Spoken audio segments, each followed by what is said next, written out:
Hey, order up. Small Business Saturday is right around the corner. And so is that shop you've been meaning to check out. On November 30th, support your local community by shopping small on Small Business Saturday, founded by American Express.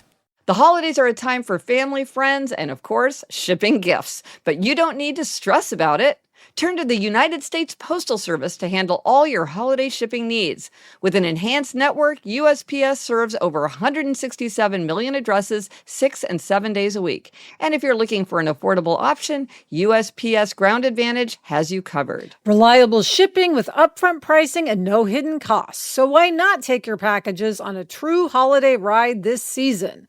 Visit USPS.com/holiday ride to start shipping.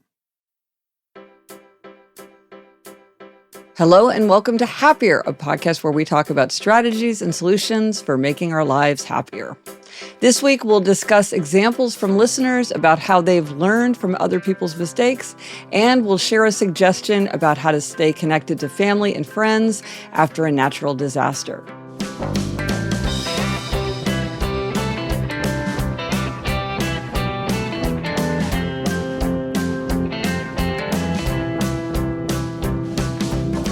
I'm Gretchen Rubin, a writer who studies happiness, good habits, and human nature.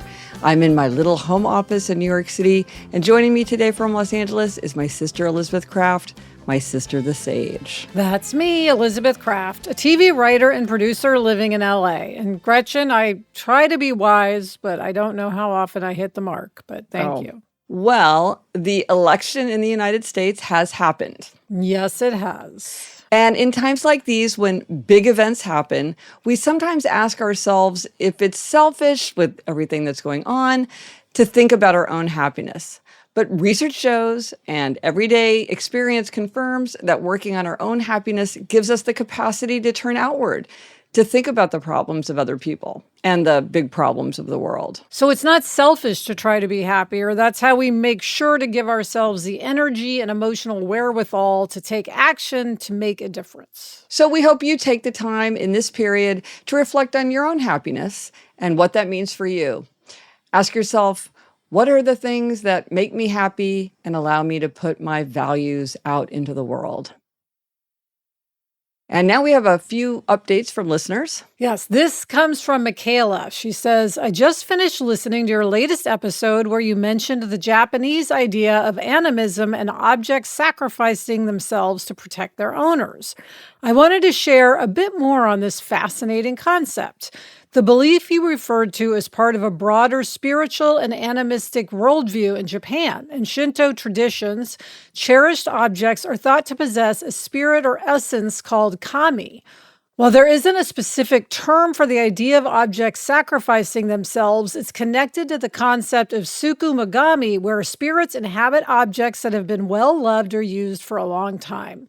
These objects are believed to form bonds with their owners and, in some cases, take on harm or misfortune in their place. This belief also ties into the Japanese aesthetic of mono no aware, which reflects a deep appreciation for the impermanence of things. It's a way of showing gratitude and respect for the everyday objects in our lives, recognizing the value they hold beyond their physical form. First of all, I apologize to any Japanese speakers if I mispronounce those words, but I love this idea, Gretchen. Well, it's so interesting that this idea has resonated so deeply with listeners. Literally earlier today, I was in the Met and somebody stopped to say hello, which I really appreciate. I always enjoy saying hello to people. When I asked what things have stuck with you, this was one of the ideas she mentioned. So this is just an idea that's very meaningful. Yeah, resonates. Yeah. And then Gretchen, Sue had an interesting idea for this time of year. She said, I always give out my gifts, usually gift cards or cash, at Thanksgiving to our teachers, mailmen, bus drivers, tutors, music teachers, etc. It takes some pressure off all the things that have to be done right before the big holiday rush. It expresses our true sentiment of thankfulness, and there is less risk of accidentally offending anyone with a wrong holiday greeting. It's just thankfulness. Well, I love this idea. This is why we send out a Valentine's Day card instead of a winter holiday card, because it's a way to make the holiday season less hectic. And it's a beautiful expression of thankfulness. It's terrific. Yes, and I think people appreciate getting those gift cards and cash early as well. Yeah. Absolutely. And then finally, we are getting ready to do a very special episode with travel hacks. It's going to be an extravaganza of hacks for traveling. We're entering into a period where a lot of people do a lot of traveling. So send along your hacks. We will be collecting those. Love the travel hacks. Okay, and now for this week's Try This at Home suggestion. This week, the suggestion is to learn from someone else's mistake. Yeah, so in episode 506, we asked people for their suggestions for things to let us know what they had learned from. Yes, because that's the easiest way to learn, is learning from somebody else's mistake. Instead of your own, yes. And speaking of travel, we got several examples related to travel. So here are the mistakes to learn from.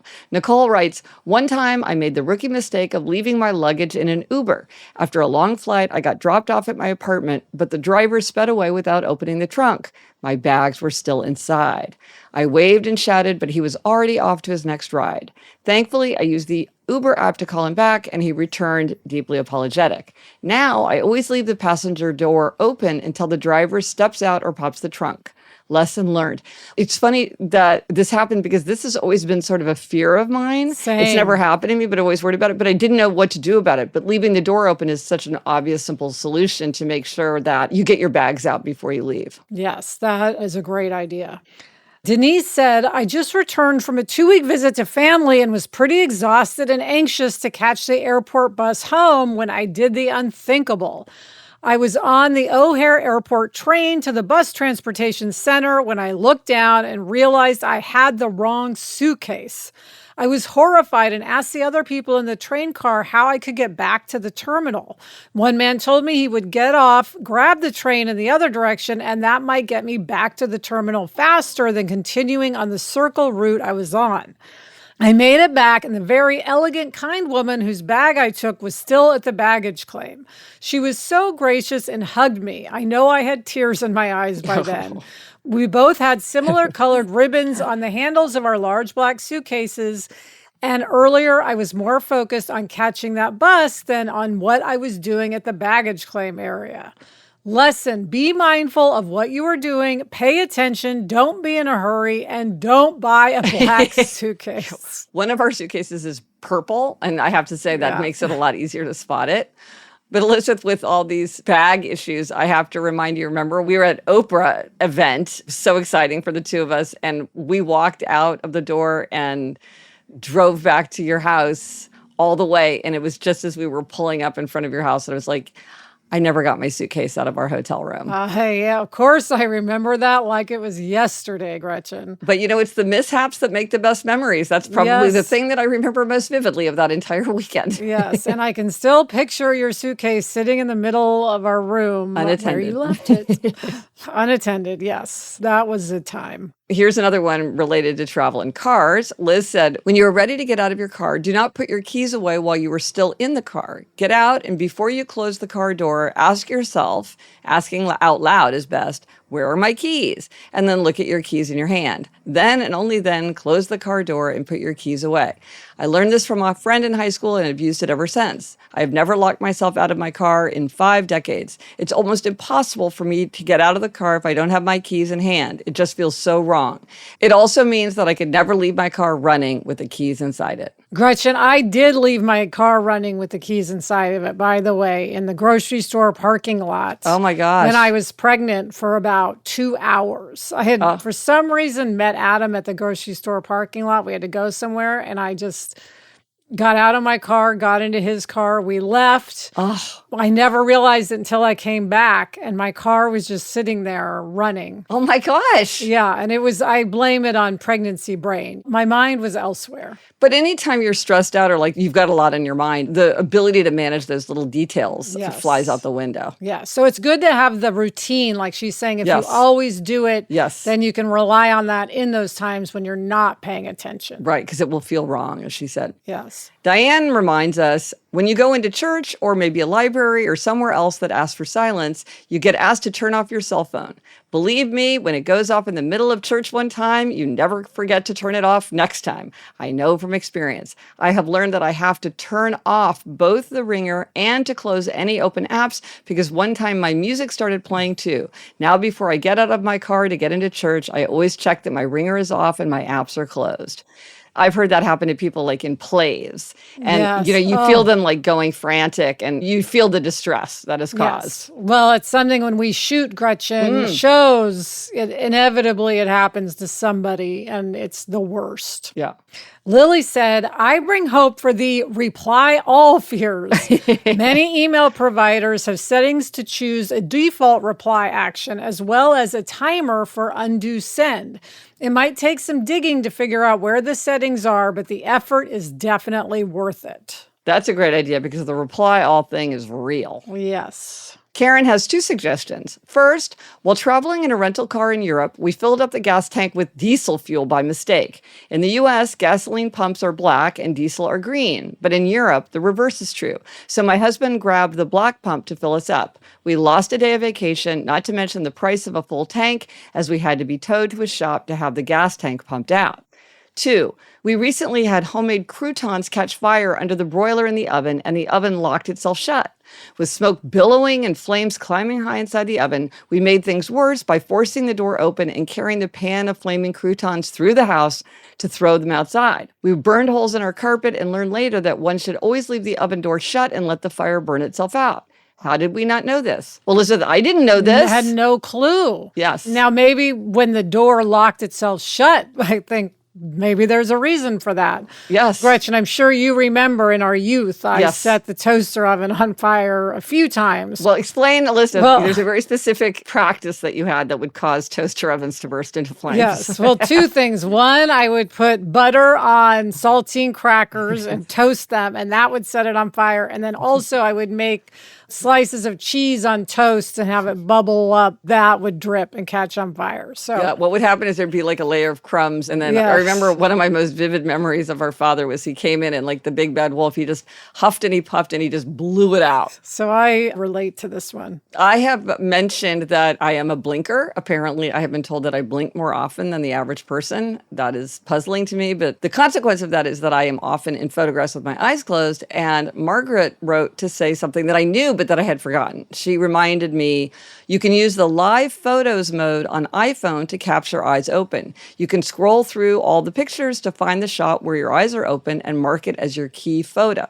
So this is right. If you use the live setting, it takes a rapid series of shots and you can look at the photo, choose edit at the top, and then at the bottom, choose live, and it will give you all the photographs to choose from, and you can just pick the best one. And I just did this with a picture with Jamie, and I ended up with a much better picture than the picture it suggested for me. So I knew about this, but I had just forgotten. Yeah, that is a great idea.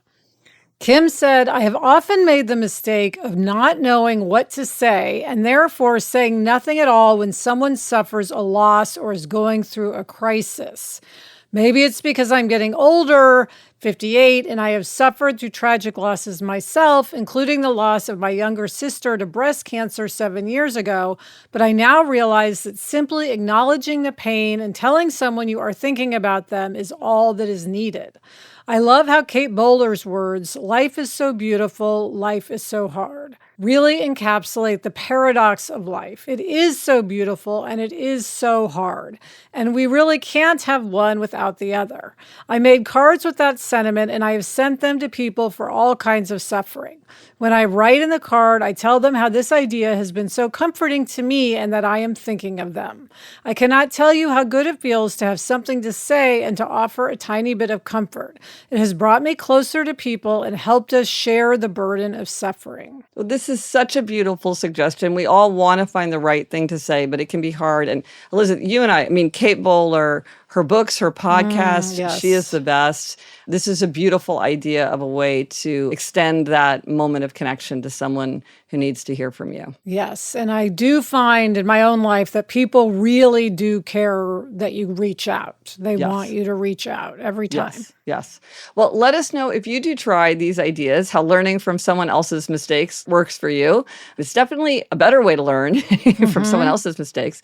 Let us know on Instagram, Threads, TikTok, Facebook. Drop us an email at podcast@gretchenrubin.com, or as always, you can go to the show notes. This is happiercast.com/508. Coming up, we have a happiness hack about how to stay in touch with family during a natural disaster. But first, this break.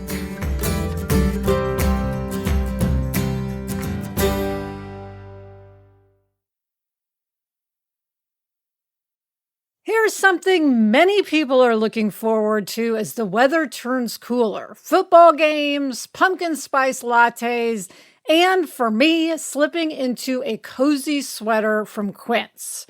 Gretchen, I just got the Jersey Red Cashmere crew neck sweater from Quince, and it is the perfect holiday time sweater. It is just such a gorgeous shade of red and so soft. And even in LA, we need cashmere sweaters. And Quince is known for their Mongolian cashmere sweaters from $50. And it's not just that. All Quince items are priced 50 to 80% less than similar brands. Get cozy in Quince's high-quality wardrobe essentials. Go to quince.com/Gretchen for free shipping on your order and 365-day returns. That's QUINCE.com/Gretchen to get free shipping and 365-day returns. Quince.com/Gretchen. All right, Gretch, we are back with our happiness hack, and this comes from someone who lost her home in Hurricane Helene. Yes, I was talking to somebody who had been renting a home and got displaced, and she was explaining to me that one of the things that made it really hard was that all these people who cared for her were just contacting her constantly. They were texting, they were calling, they were emailing, they wanted information, they wanted constant updates. And she said that she and her boyfriend both had divorced parents. So there were like multiple sets of parents, multiple grandparents.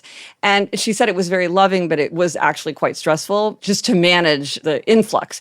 And so what she suggested is setting up a video call every day at the same time, and then telling everybody, we're going to have this video call every day at the same time. So if you want an update, join. You can see my face, you can hear me talking, and I can explain everything that's going on. If you can't make it, that's okay. I'll be there the next day and you can get the update. But other than that, I'm not going to be responding with updates. And she said then that gave everybody the comfort of knowing what was going on.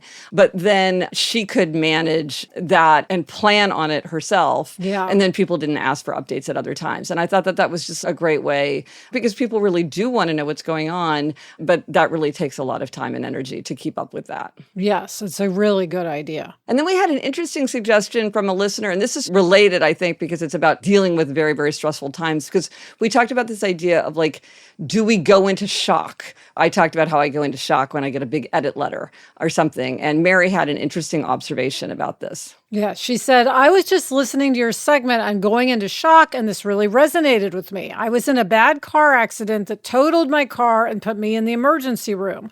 I definitely experienced shock firsthand. However, after the accident, so many things felt overwhelming. And thanks to your podcast, I recognized that I was experiencing mini shocks.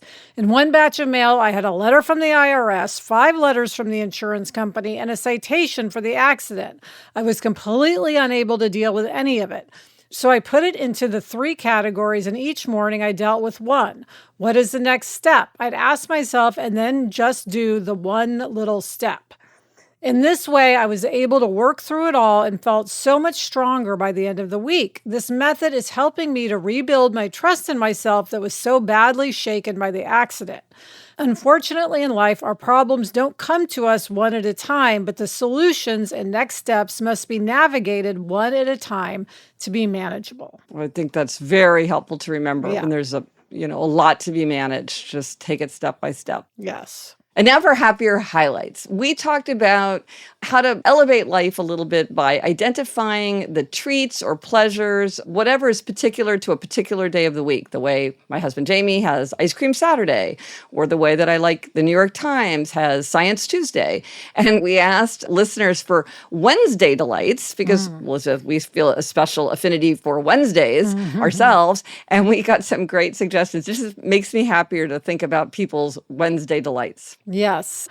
Carmelita said, on Wednesdays, a cafe in my building food court has turkey Mediterranean meatballs as their special of the day. It's so yummy, and Wednesday is the only day I eat there. I look forward to it every week. Ellen says, our family loves bagels, but we only have them for breakfast on Wednesdays and Saturdays. It makes those days extra special, especially on Wednesdays, to have that change from our usual weekday breakfast and a reminder that we're halfway through the week. It's bagel day, I'll say to my son when waking him up. We wouldn't enjoy them nearly as much if we had them every day. That's a really good point, that Yes. sometimes by enjoying something less, you enjoy it more. Bree said, Wednesday is one of the days I FaceTime my parents with my kids. Fun. Alexandria says, watching my daughter's horseback ride. Kay on Instagram said, I post Pink Wednesday on my Instagram story. Fun pink things that make me smile. Well, I love that. Yeah. Reading Roberts on Instagram says, we get to wear workout clothes on Wednesdays. Workout Wednesdays. Sandra said, going for a run with my friend and a chat on the walk back. Well, and it was very nice. Many people mentioned the Happier podcast that they enjoyed on Wednesday. Yes. That was very fun for us. Yes, I appreciate that. On that topic, Carly said, as soon as I drop my kids off at school on Wednesdays, it's Happier podcast time. Such a point of happiness midweek. Oh, it's so nice to hear. Yes. And here were some good examples of other days of the week. Julie said, after a long corporate career, as I retired in March, I started noodling on themes for the days of the week to give me focus, preferably with a good mnemonic, like Screen-Free Sunday, which is digital detox, or Tidy Up Thursday, for house cleaning. By far, the best and most successful so far is Friday Fun Day. My husband and I take turns planning a daytime local outing, such as trying a new restaurant at lunchtime when it isn't as busy, visiting a museum, going to the movies, or exploring someplace we've never had the time for when we were working. Our flexibility in doing something when it isn't busy, because much of the world is working, has brought us a lot of pleasure. What a great idea. Yes, Friday Fun Day. Mariel said, in order to add some fun to my week, I have started a ritual called Travel Tuesday. After I get home from work and the kids are in bed, I plan a future trip somewhere. It is such a mood booster, completely free, and I really love learning about different places around the world. Since I am such a big fan of the podcast, Kansas City has for sure been one of my Travel Tuesday imaginary trips. Yes, Kansas City. Travel. That's so fun. Yes, KC. And now for a request for listener answers. Listeners, we need to get your ideas. Kat from Missouri is asking a question. What do you suggest? Yes, she says, hello, Liz and Gretchen. My phrase of this year is slow down. And as 2024 began, my intention was to slow down in many areas of my life. A challenge with my busy young family. A major goal for me was to spend more time in my body, and I began the year doing early morning stretches, intending to eventually start doing yoga. In March, my very fit sister suggested that I join her twice-a-week circuit training class at our local rec center. Although I've enjoyed long walks and jogging as a casual exercise for a long time now, I have never been much of a gym person, or so I thought. Over the next months, my mind and life has shifted. I love this class. It won't surprise you to hear that the class element of the equation is crucial for me, as I am an obliger and would have to text the trainer if I wasn't coming to class. This change has been monumental for me. Living in this atmosphere of growth, seeing that I could embody this whole new identity as a gym person who enjoys both the circuit class and now going to the gym and lifting weights on my own is electric.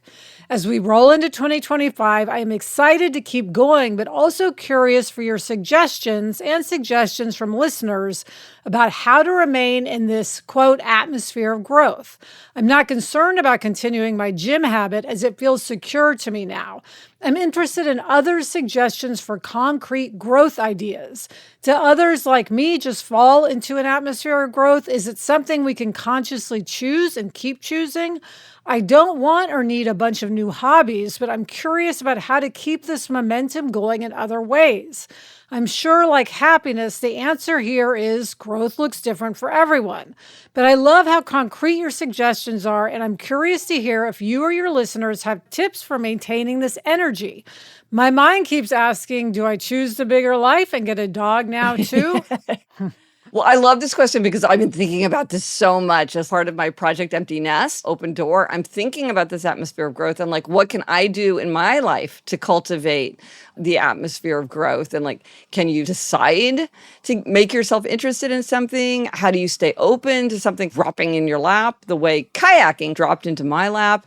I'm so curious to hear what listeners will say. Yeah, Gretchen, I have a friend who every year she wants to have some sort of atmosphere of growth. So one year it was, she really wanted to win the Beverly Hills pie making contest. Wow. And so she set about just making an amazing pie. That is specific. Yes. Yes. And I think she did win, or she won at least one category. Okay. Another year she decided she wanted to get in great shape and she really committed herself to that. So I know right now she's trying to figure out what next year, what she wants to do. Well, I think this is a really important question, which is how do we identify a budding interest, a budding passion? Because a lot of times people will say, oh, take time for these things. And if there's something that you want to do, like you want to play more pickleball or whatever it is, that's one thing. But it's more challenging if you think, well, I would like to have that in my life, but I don't know what it is. And here, Kat didn't know that she would love being a gym person until someone Yeah. helped her get started on that new identity. So anyway, listeners, let us know your reflections, your observations, examples from your own life, because I think this is something that we always say, an atmosphere of growth is a really important element to a happier life. And so how do we cultivate that atmosphere of growth? Yes. And Elizabeth, you know what? What? We are thinking about getting a second dog. Oh, you mentioned that. Well, you led the way when you got a second dog. I was so astonished, but now Eliza and Eleanor are really advocating for it, and we're thinking about it. I will be very excited if that happens. Well, stay tuned. All right, Gretch, coming up, I give myself a post-Halloween demerit. But first, this break.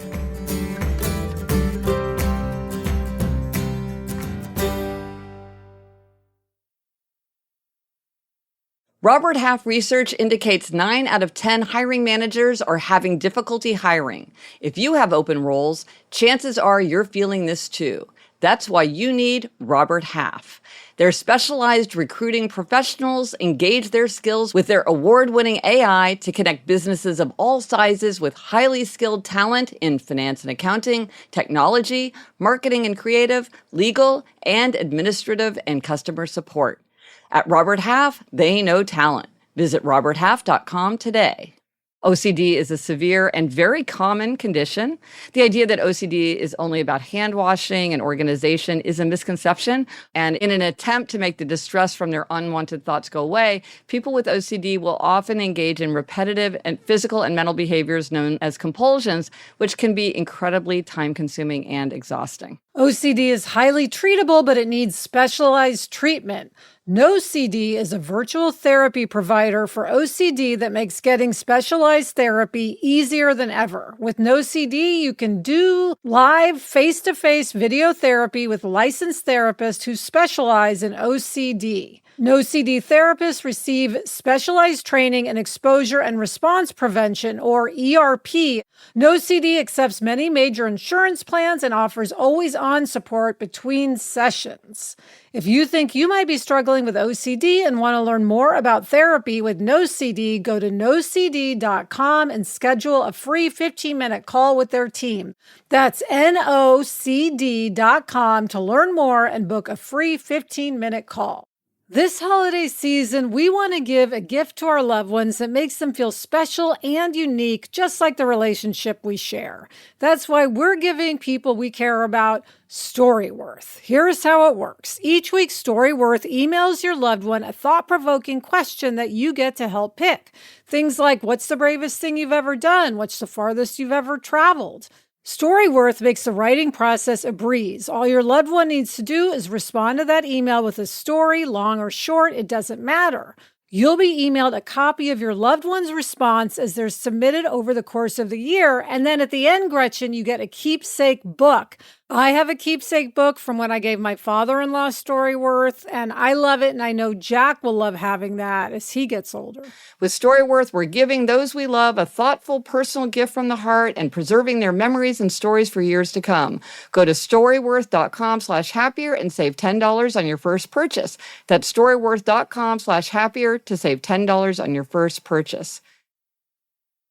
Okay, it's time for demerits and gold stars. Elizabeth, what's your demerit? So, Gretchen, my demerit is that I did not put up our Halloween decorations until the afternoon of October 31st. Oh. So while everybody else was getting them out October 1st, 2nd, maybe the second week of October, I didn't do it until the day that Jack was having his friends over for Halloween. And, they're really cute decorations. They look so good. Yeah. And we didn't really get to enjoy them. And now, I must admit to you, Halloween was over a while ago, and I still have some of those decorations hanging on. So it's like you put them up late, and then you've left them up late.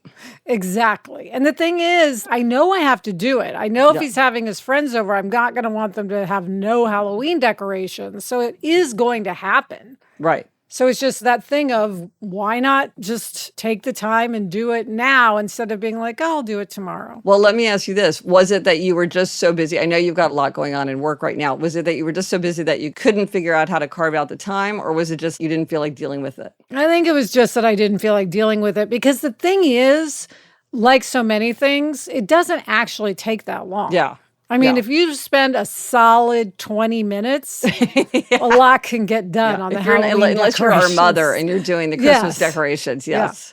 Yeah. It was just kind of I'll do it tomorrow, and then tomorrow never came. Well, that's one of my secrets of adulthood. Something that can be done at any time is often done at no time. And so when it was like, I can't do it at any time, I have to do it today because of the party. Yes. So next year, I think what I need to do is just say October 1, it's happening. Well, maybe that's the thing, is to have a date. Yes. Maybe even put it on your calendar. This is a date. So it just feels like, okay, it's supposed to happen on this day. Yeah.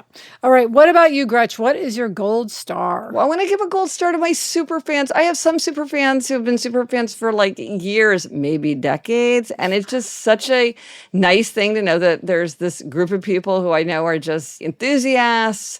And if I have a special question, I can ask it of them. And so for everybody who's a super fan, do not think that I do not appreciate you. I do. I am heaping you with gold stars. Oh, yay. The resource for this week. If you could use some happiness in your inbox, you can check out my newsletter, 5 Things Making Me Happy. It is a weekly roundup of things making me happy. It has practical tips, some research, resources, all about how to make our lives happier, healthier, more productive, and more creative. If you want to look at a sample, get a sense of it before you sign up, go to GretchenRubin.com/newsletter. More than 1 million people subscribe to this, so join the newsletter. Yes, I'm one of those subscribers. Well, you're such a good sister. Elizabeth, what are we reading? What are you reading? I'm reading The Sisterhood, The Secret History of Women at the CIA by Liza Mundy. And I'm reading Down the Garden Path by Beverly Nichols. And that's it for this episode of Happier. Remember to try this at home. Learn from somebody else's mistake. Let us know if you tried it and if it worked for you. Thanks to our executive producer, Chuck Reed, and everyone at Odyssey. Get in touch. Gretchen's on Instagram, Threads, Facebook, and TikTok at Gretchen Rubin, and I'm on Instagram and Threads at Liz Craft. Please rate us. Please review us. And if you like the show, let others know. Until next week, I'm Elizabeth Craft. And I'm Gretchen Rubin. Thanks for joining us. Onward and upward.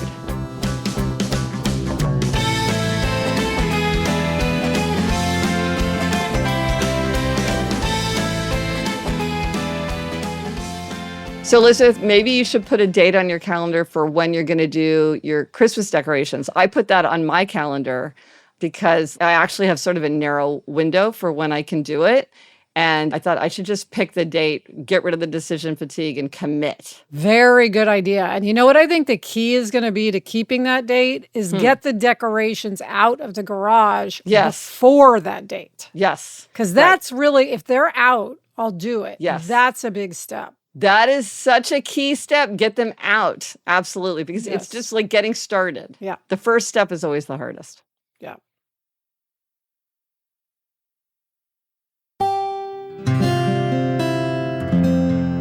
From the Onward Project.